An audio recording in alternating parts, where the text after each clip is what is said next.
நாளுக்கு மேல குழந்தை இரும்பிட்டே இருந்தா டாக்டர் கிட்ட போய் நம்ம காட்டுறோம். அது வைரல் இன்ஃபெக்ஷனா என்ன அப்படின்றத அவர் சொல்றதுக்காக தான் அதை படிச்சிருக்காரு அவர். என்ன செய்து உடம்புக்கு இது முன்னேற்பாடா தான் நான் கொடுக்க விரும்புறேன். அந்த பெப்பரோ ஏதோ சளி வரக்கூடாது வந்தாலும் அது தீர்வு எப்ப வரும் அப்படின்னா இவங்க சொன்ன மாதிரி 3வது நாள் கழிச்சு தான் நான் டாக்டர் கூட்டிட்டு போறேன் அப்படின்னா அந்த 3 நாளைக்கு முன்னாடியே சரியாகணும். அதுக்கு அவங்களுக்கு அந்த இம்யூனிட்டி வேணும்ன்றக்காகவே முன்னாடி இருந்தே அதை நான் பழக்கப்படுத்துறேன். முதல்ல கஷ்டமா தான் இருக்கும், அப்புறம் பழகிடும். அவங்க சொல்றது என்ன, இந்த மாதிரி ரசமலான கொடுத்தனா சளியே வராதுங்கறாங்க. வரவிடாம அது அவங்களால ப்ரூவ் பண்ண முடியல. நம்புற மாதிரி இல்லையே. ப்ரூவ் பண்ணா நம்புவியா? அதாவது நீங்க இது வரைக்கும் சளி வந்ததே இல்ல, நான் ரசம் டெய்லி கொடுத்துட்டே இருக்கேன். கிளைமேட் சேஞ்சஸ் இருக்கு, ஸ்கூலுக்கு அனுப்புறோம் பிள்ளைய, அவங்களுக்கு வைரல் இன்ஃபெக்ஷன் இருந்தா அந்த தொற்று வரும் குழந்தைக்கு. கரெக்ட்டுங்களா?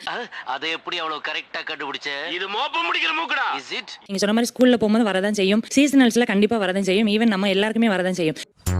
என்னடா அதை தடுக்கிறதுக்காக தான் அவங்களுக்கு இம்யூனிட்டிக்காகவே அந்த இதை நான் கொடுத்துட்டே வந்துருக்கேன். 1 or 2 daysக்கு மேல அவளுக்கு இருந்ததே கிடையாது. அவளுக்கு எப்படி அதை கொண்டு வரணும்னு சொல்லி கொடுத்த மாதிரியே எல்லா பிள்ளைக்கும் இருக்கும் நீங்க நினைக்கிறீங்களா?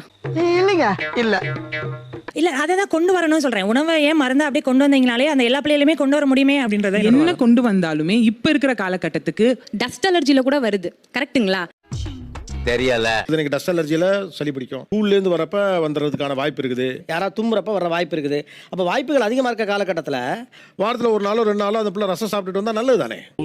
அப்படி அது தெரியாது சார். இப்போ அந்த ரசம் கொடுக்குறாங்க, நல்லது, அது கோல்டு கம்மி பண்ண ஹெல்ப் பண்ணுது. இதுல இருந்து என்ன தெரியுது? இந்த கோல்டு எதனால வந்தது, இது என்ன கோல்டு அப்படின்றது தெரிஞ்சுக்கிட்டு அதுக்கு அவங்க சூப் கொடுக்கட்டும், இல்ல அவங்க அந்த ரசம் கொடுக்கட்டும். எப்பரா இவ்வளவு புத்திசாலித்தனமா பேசுற? இது கூட அதுக்கான ஒரு பாக்டீரியல் இன்ஃபெக்ஷன் இருந்தா அதுக்கான ஒரு ஆன்டிபயோட்டிக் கொடுத்தாங்க அப்படின்னா ரெண்டுமே சேர்ந்து தான் வேலை செய்யும். இது தனித்தனியா வேலை செய்யாது. ஓஹோ, ஆமா.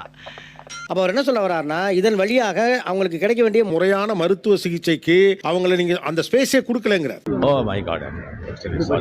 டாக்டர் அதே தான் சொல்ல போறாங்க, நல்ல புரத சத்து இருக்கு, அது கொடுங்க, குழந்தைக்கு சூப் கொடுங்க அப்படின்னு சொல்ல போறாங்க. அது கொடுங்க, வேணான்னு சொல்லல. பட் எக்ஸாக்ட் ரூட் காஸ் என்ன அந்த குழந்தைக்கு உன்னை விட வித்தது